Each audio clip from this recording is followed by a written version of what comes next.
Olá, tudo bem? Está começando o primeiro Extra no Plano 7. Hoje nós temos Lucas Monteiro para conversar aqui com a gente sobre tarifaço.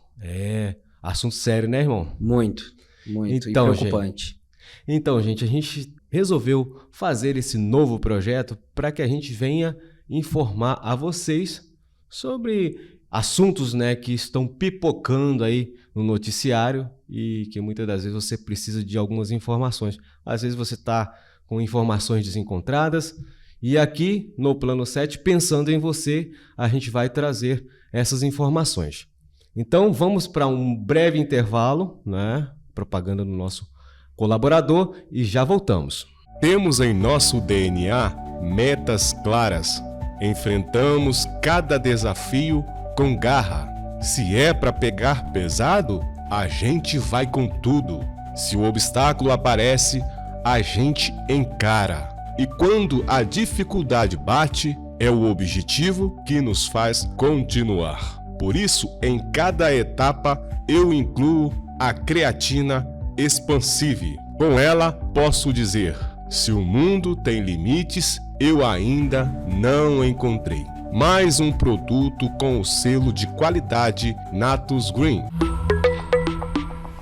Então, gente, o Brasil está, né, de pernas para o ar, todo mundo comentando, uns comemorando, outros não sabendo por que está comemorando, outros preocupados, mas, em resumo, a história é muito séria, né? O mundo está de pernas para o ar e é algo que pode e deve impactar muito o nosso país, que é essa questão do tarifaço, né? Que o Trump diz que agora em agosto, né? Isso de agosto, dia 1º de agosto, já implementa, né? Já inicia, né? As aplicações das tarifas, né? O que seria esse tarifaço? Vamos fazer um apanhado geral, né? Esse tarifaço é uma tarifa extraordinária, né? Vamos tratar ela como uma tarifa, não chega nem a ser uma taxa.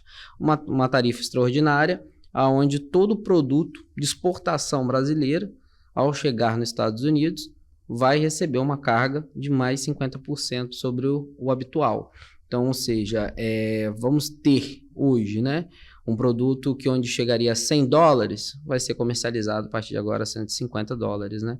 Então, isso já vai trazer um desagrado, não só para o consumidor americano, mas também para aquelas pessoas que trazem, né, que exportam produtos brasileiros para lá.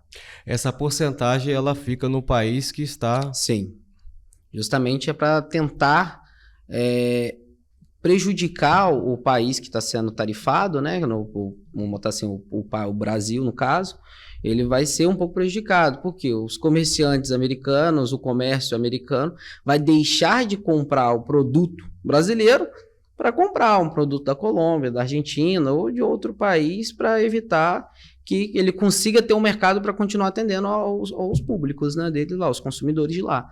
Então, isso vai reduzir de forma gigantesca. Assim, a gente formulou algumas perguntas aqui, mas isso impacta também lá dentro? Como que você vê isso? Impacta diretamente, né? Até mesmo porque o Brasil em si, ele é um dos principais fornecedores hoje dos Estados Unidos. Seja ele tanto no suco de laranja, a gente fala na laranja, né? Que é um dos principais focos que hoje tá na mídia, a laranja, o café, entendeu? Temos também a Embraer, também que fornece. Tem o ferro, né? Tem o ferro, tem a celulose, tem N coisas que o Brasil fornece hoje. Hoje o Brasil é um dos principais parceiros comerciais dos Estados Unidos. Caramba, cara. E é de quebrar as pernas de ambas as partes, né? O problema é que os Estados Unidos hoje ele é muito mais estruturado do que o Brasil para aguentar, né? Sim. Esse baque, né? Sim, sim. Sabemos que a economia local, por que não dizer capixaba, é movida pelo setor de rochas ornamentais. Na prática, que impacto traz esse tarifaço para o Espírito Santo, mais especificamente para o setor de rochas? Aí é uma situação que eu consigo até trazer situações que aconteceram com clientes, tá? O que aconteceu? Essa tarifa, só para você ter noção, em 2024, tá?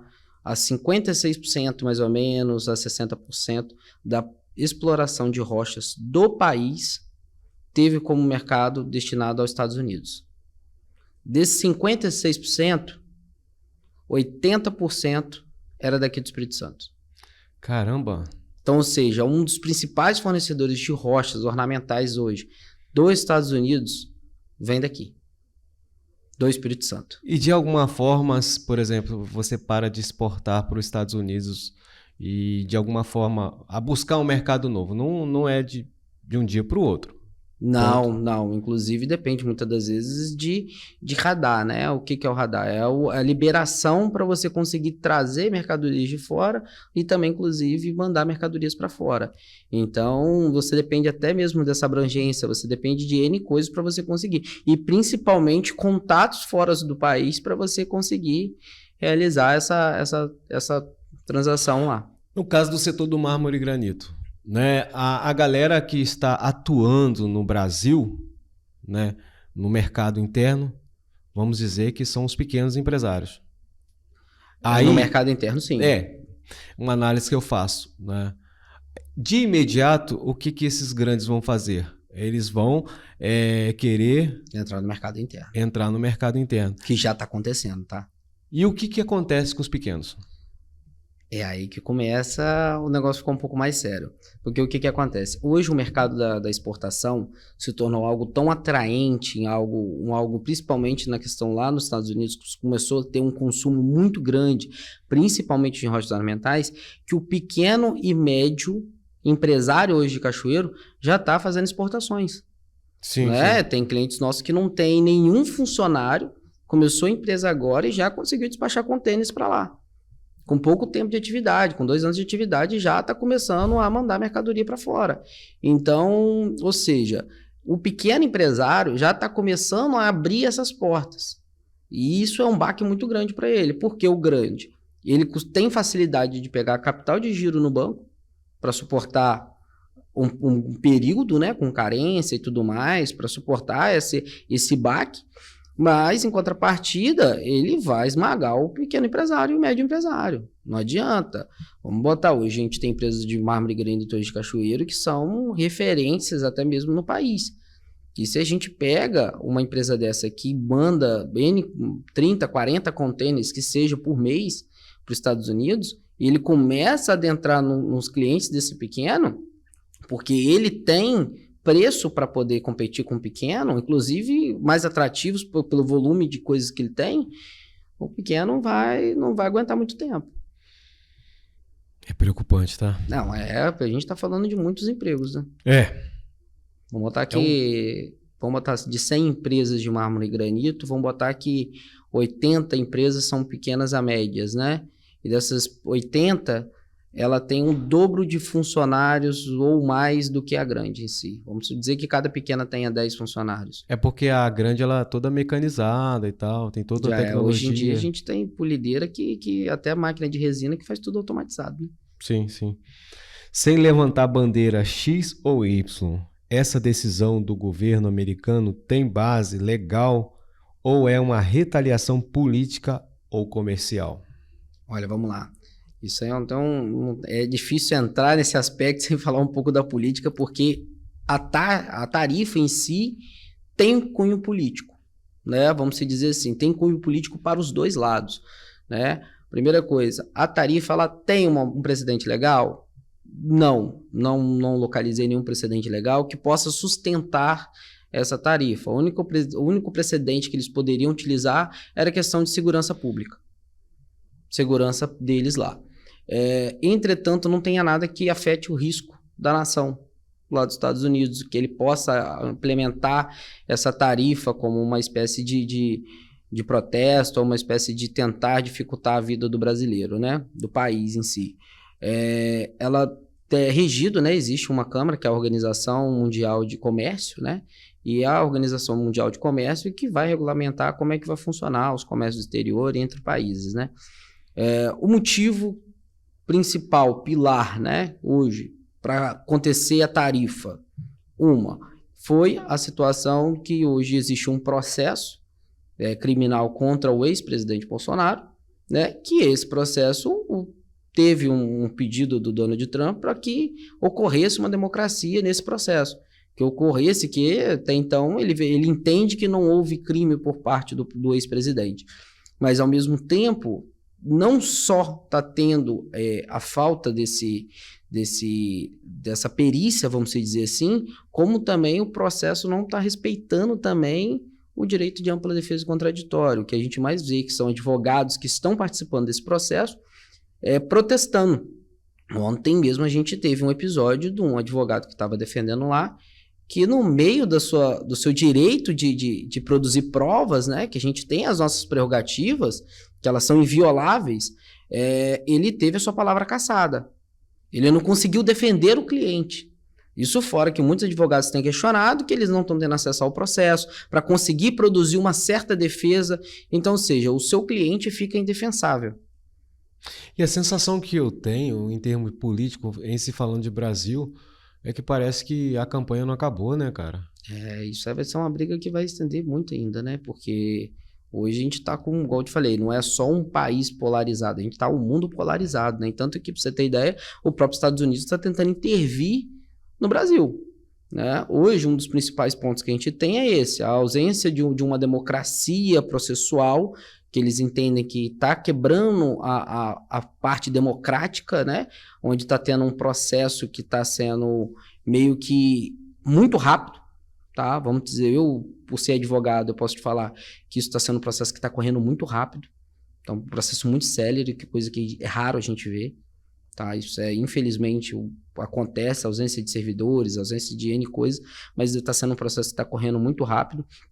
E a gente, como advogado, né, acompanhando um pouco desse cotidiano, desse processo em específico, a gente vê que tem inúmeros advogados que estão tendo suas prerrogativas violadas, né? Então, depende, inclusive, da OAB se manifestar sobre esse ponto.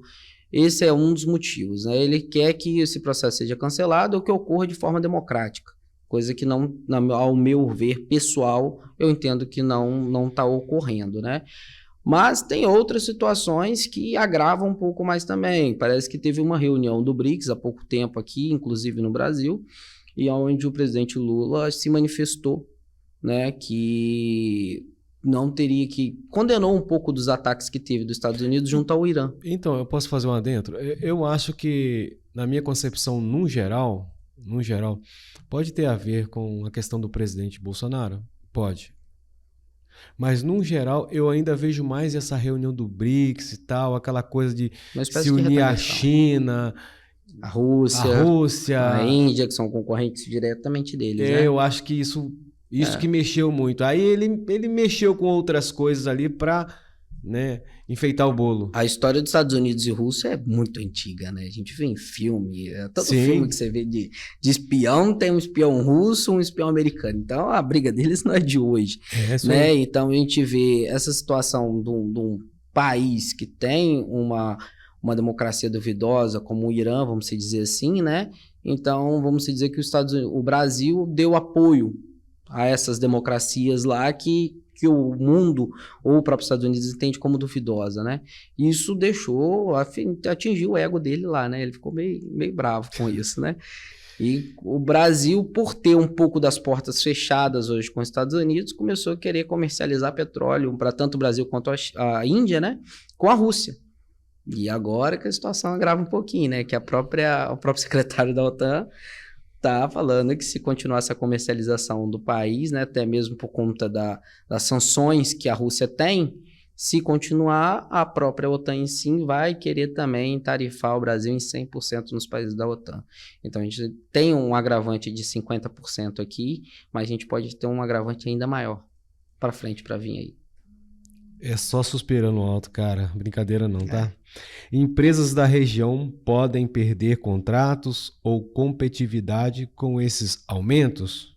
A gente meio que já falou sobre isso. E o que isso representa para os setores produtivos? Representam um impacto muito grande, né? Inclusive, esses contratos já é uma recomendação, tá? Ter uma assessoria, seja ela jurídica ou especializada no direito comercial, né? Ou até mesmo no preventivo empresarial, para que revise esses contratos, busque caminhos de negociações para que não tenha esses contratos encerrados, até mesmo porque a partir de agosto, raramente tem alguma empresa que não cancelou a compra hoje já no Brasil. Enfim, então já teve casos de clientes essa semana que teve containers cancelados. Ouvi na Rádio Empresário, né? Como eu sou advogado empresarial, então tenho muito contato com os empresários. Teve uma empresa aqui em Cachoeiro que já teve um prejuízo de cancelamento de quase 8 milhões. Em termos jurídico, o Brasil pode recorrer contra essa medida em algum órgão internacional, como a OMC? Que é a Organização Mundial de Comércio, né? Isso. Ele já está tomando as medidas, tá? Ele já levou isso para a Organização Mundial de Comércio para que seja apurado, né? Inclusive, isso já não é a primeira vez que ocorre uma situação similar, né? Teve uma situação do algodão que ocorreu também, se não me engano, lá em 2002, 2003, né? Se não me engano foi 2002, 2003 ou 2010, já teve situação onde o Brasil também conseguiu reverter essa situação. Através dessa organização. E hoje o Brasil tem buscado o apoio, né, de outros países para tentar retalhar essa taxa, né, ou tentar criar um caminho diplomático para poder reduzir essa taxa. Existe alguma proteção jurídica ou estratégia fiscal que empresas brasileiras possam adotar para mitigar os impactos? Olha, temos algumas, né? A primeira coisa o empresário ele vai ter que atuar hoje, né? Como se a tarifa persistisse, né? Se realmente ela fosse implementada, né? Tudo indica que ela vai ser implementada. Tem que colocar ali como foco, assim, vai acontecer. Vai acontecer. Vou pisar no freio, vou ter mais prudência na hora de negociar.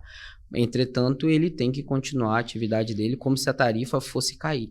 Manter as negociações ativas, criar lastro dentro de contratos como prazo, possível cancelamento sem pagamento de multa por motivos, às vezes, de força maior, entendeu? Então, temos que criar lastros para isso.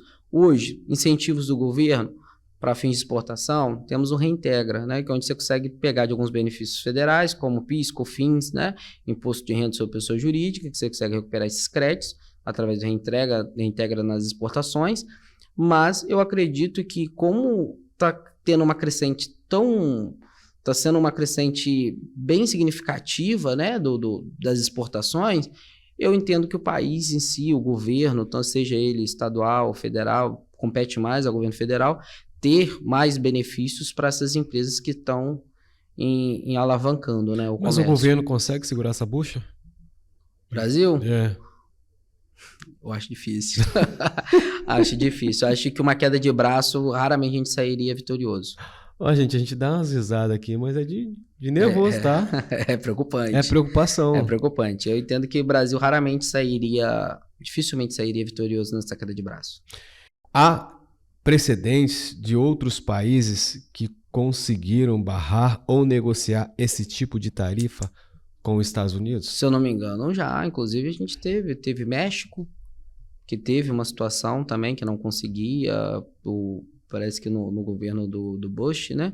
Teve uma tarifa lá que eles conseguiram derrubar, através, inclusive, da OMC, né? Uhum. Temos agora recente, que aconteceu com a China. Ele não tarifou a China, teve que buscar caminhos diplomáticos, porque ambos os países estavam sendo prejudicados, né? Uhum. A diferença é que ali era dois gigantes, né, batendo uma queda de braço, onde um conseguia aguentar, o outro também, mas os dois tiveram que ceder junto, né? Então, mas já teve situações recentes, inclusive, que foi a da China. Uhum. Quais são as consequências práticas para o consumidor americano e para o brasileiro? O consumidor brasileiro ele vai ser afetado diretamente, né? Porque grande parte dos nossos petróleos, né? Vamos dizer assim, a maior parte do nosso petróleo hoje vem dos Estados Unidos, né? Então, se o Brasil adota uma possibilidade de uma retrógrada, né? Um ricochete, vamos dizer assim, de tentar tarifar também os Estados Unidos, pode ser o tal que da reciprocidade. Isso aí mesmo, né? A palavra fugiu da mente. Reciprocidade. Isso aí. Isso vai afetar diretamente a gente, porque vai afetar o combustível, vai afetar o frete e tudo vai... Então esse não é o caminho. Não. Isso aí é o caminho mais... Bizarro, né? Não, vamos usar uma palavra mais chula, né? É um caminho mais idiota. Porque, vamos para coisa mais simples, né? Se a gente teve aí, esses tempos aí, né? É a questão de taxar a Shen, a não sei o que, pá e tal. Essa não é uma taxa que... Né? Na verdade, essa taxa é uma taxa né? meio que insignificativa e tal. O povo ficou doido, né? Porque o que acontece? Essa taxa já da Shen, tá, produz até $50, né? Para cima de $50 vão ser taxados. Isso vai afetar o consumidor pequeno. Pequeno, sim. Porque o consumidor que tem esse habitual de comprar, né? Ele vai até o país e compra. Não, sim. Mas eu falo assim que essa questão eu tô falando que essa coisa pequena já gera um certo... Não, já gerou uma repercussão, uma né? repercussão danada. Você imagina, por exemplo, brincar com essa questão, aí você precisa de comprar algo lá, máquinas, e vai sair mais caro. Fertilizantes e etc, etc. E vai sair mais caro. Inclusive, essa situação é preocupante e tem muita gente que está acreditando que não vai acontecer não. É só uma tentativa de pressionar. Não, é sério. A situação é séria, é preocupante. Empresários hoje do setor daqui de Cachoeiro, principalmente de rochas ornamentais, já começaram a sentir impactos, tá? Isso porque nem começou a tarifa, porque já tiveram N compras canceladas. Então, isso já está gerando impacto no setor de rochas aqui. E a gente está próximo a uma Feira do Mármore também daqui da região, né?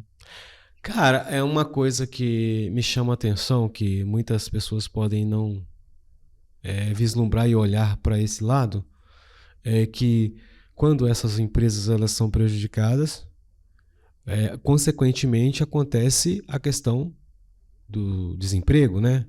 Mandar funcionários embora, reduzir o pessoal... É isso mesmo? Sim. Inclusive, porque o primeiro corte de custo é esse. Você não está tendo produção para você vender, a primeira coisa que você vai fazer é diminuir a mão de obra, que já é escassa hoje no mercado, né? Você vai ter que diminuir porque você cortar custo. O primeiro custo que ele vai cortar é esse, mão de obra. Né? Então, depois disso, vem um efeito cascata, né? Porque setores paralelos, né, vão começar também a fazer demissão em massa. Vamos colocar um exemplo. Aquela pessoa que trabalha hoje, vamos trazer para o setor de rochas, né? Aquela pessoa que tem um depósito de chapa, de mármore e granito, que comercializa, ainda que seja mercado interno, ela deixa de comprar um pouco o mercado interno, deixa de comprar um pouco, deixa de serrar um bloco. Né? Se ela deixa de serrar um bloco, tecnicamente vai deixar de polir um bloco. Vai deixar de polir algumas chapas, vai deixar de polir, vai afetar diretamente a resina, vai afetar diretamente a mão de obra também no polimento, às vezes na serrada, e assim vai vir um efeito cascata, porque ele vai mandar o pessoal do depósito embora, vai diminuir a demanda no setor de serrada ou de polimento, e isso aí também vão ser mandados embora, assim como vai diminuir também o comercial da resina, do abrasivo. Então é um efeito cascata, não adianta. Todo setor acaba sendo atingido de forma indireta e vai acontecer demissões em massa. Há algum papel que o governo estadual ou federal poderia assumir agora para apoiar os empresários da região? Isso aí é uma pergunta de suma importância, tá? Eu acredito que sim, tá? Basta querer. Primeira coisa. Eu acho que a primeira coisa que o governo estadual, tanto municipal, a gente teve até o nosso prefeito mandando carta para o Donald Trump também, né? Inclusive preocupado com o setor de rocha, porque ele vê que a realidade nossa aqui é preocupante hoje. Que ele tem visto empresários reclamando que já estão sentindo na pele, né? Tanto que forçou ele a enviar uma carta para o próprio presidente dos Estados Unidos. Hoje, o que acontece? Inclusive foi mal interpretado, né? Mas a intenção dele foi maravilhosa. Sim, claro. Ele fez uma coisa que o governador do estado não fez. O governador do estado, infelizmente, nesse ponto, cara, eu vou ser bastante sincero. O nosso estado, por exemplo, é um dos estados que mais exporta para os Estados Unidos. Não é só o setor mármore, de rocha. Não, tem café, tem tudo. Um monte de coisa aí. Então, a fala dele, que tem falado aí, é muito infeliz.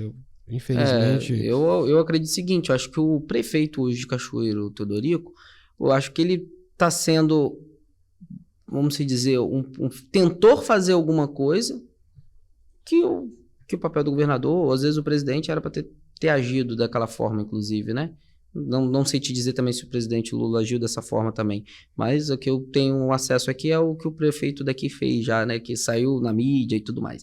Enfim, eu entendo sim que eles teriam uma certa parcela de responsabilidades, principalmente o governo do estado, em tentar cobrar do presidente, né, que é quem teria ali um acesso mais direto, falando assim, ó, vamos tentar uma diplomacia, vamos pegar o aviãozinho, vamos parar lá, vamos sentar para conversar com ele. Sim. Porque você vai não só prejudicar as pessoas que estão nos Estados Unidos, mas como você vai prejudicar aqui.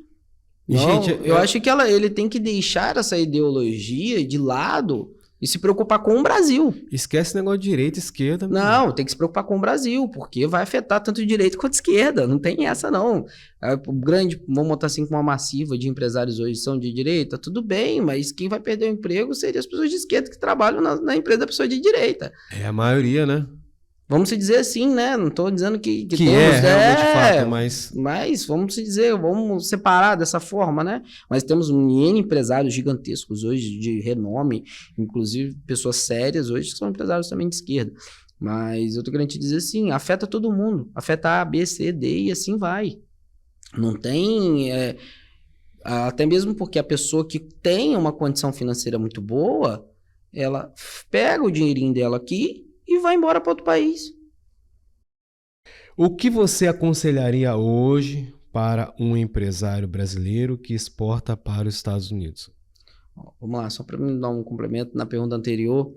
A primeira coisa, eu acho que o governo do estado, né, e a União, vamos dizer, o Brasil, o governo federal, eles teriam que criar incentivos fiscais, usar dos recursos, né, dos bancos estaduais, para criar, às vezes, empréstimos, capitais de giro com laço, com carência, né, para iniciar os pagamentos, às vezes criar incentivos fiscais, aderir novos refis, ou às vezes novos PERTs, que seriam parcelamentos de dívidas anteriores, tentar dar um fôlego para o empresário para que ele não feche as portas.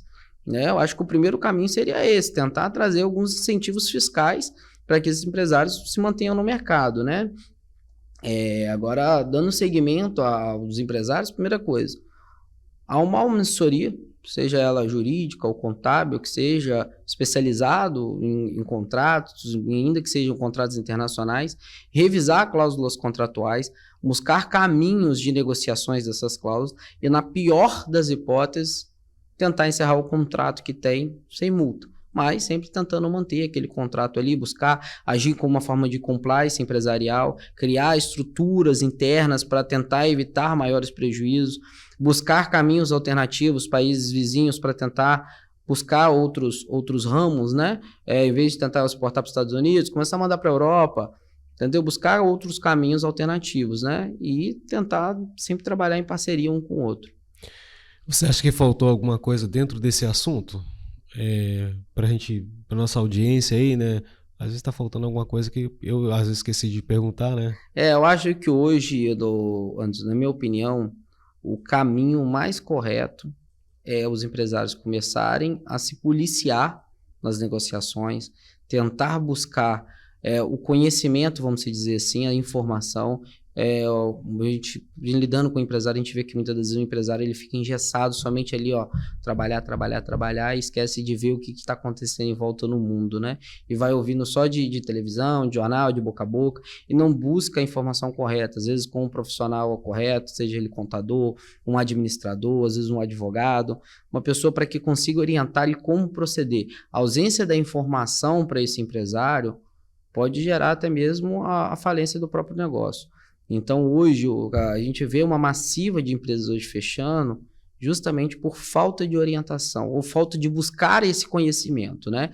Então, hoje a gente tem profissionais capacitadíssimos para poder orientar esse tipo de empresa. Temos hoje até mesmo empresas, né, de consultoria que presta tanto serviço contábil como serviço de administração, ajuda a reduzir custos. Eu acho que seria o melhor caminho para o empresário hoje pisar um pouco no freio, recalcular, ver o que realmente vai causar de impacto, qual que é o volume de demanda hoje de empresa, porque hoje a gente tem empresas em Cachoeira que 80% da sua produção vai para os Estados Unidos.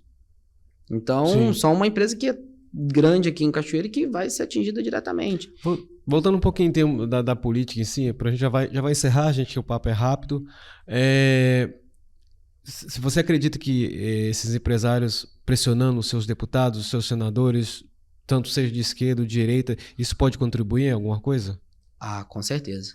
Com Porque, certeza, na né? verdade, a gente, querendo ou não, eu acho que só vai resolver alguma coisa mais na questão diplomática mesmo. Não acho... Eu entendo que uma queda de braço, um cabo de guerra, não é interessante pra gente, não. Eu acredito que o Brasil hoje ele não está com uma estrutura suficiente para suportar o baque que vai vir, né? A gente pode estar falando que o diesel, a gasolina pode chegar a R$30. Pois é. E hoje, para colher a soja, para colher o arroz, para colher o algodão, depende do diesel, né? Que a máquina não move no sopro. Tiraram os trilhos do Brasil então, e agora nós sofremos, né? Então hoje a gente tem um impacto financeiro gigantesco nisso. Então, acho que eles têm que pressionar os representantes dele lá, com toda certeza. Porque são o nosso porta-voz. A gente elegeu eles lá para isso, né? Justamente para ser a pessoa que vai falar por nós lá, né? Quando a gente pressionar eles. Eu entendo que já passou da hora deles também pressionarem o governo federal para poder tentar marcar uma reunião, tentar agitar alguma coisa nesse sentido. Ô Lucas, como que o jurídico poderia atuar aí para ajudar os empresários aí? Eu acho que a primeira coisa seria a gente criar um programa de compliance empresarial, criar uma estrutura de empresarial, revisar contratos, igual eu falei anteriormente, criar uma estrutura de um cerco jurídico para proteger a empresa, principalmente na parte preventiva empresarial. Isso vai diminuir bem os impactos que essa empresa pode tomar, tá? Gente, conversamos aqui com Lucas Monteiro. O Lucas vai voltar aqui, tá? Para um episódio tradicional aqui do nosso No Plano 7.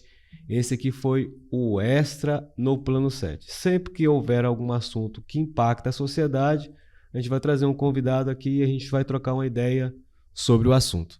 Lucas, muito obrigado. Que é isso. Sempre precisar, estamos à disposição. Valeu, gente. Até a próxima.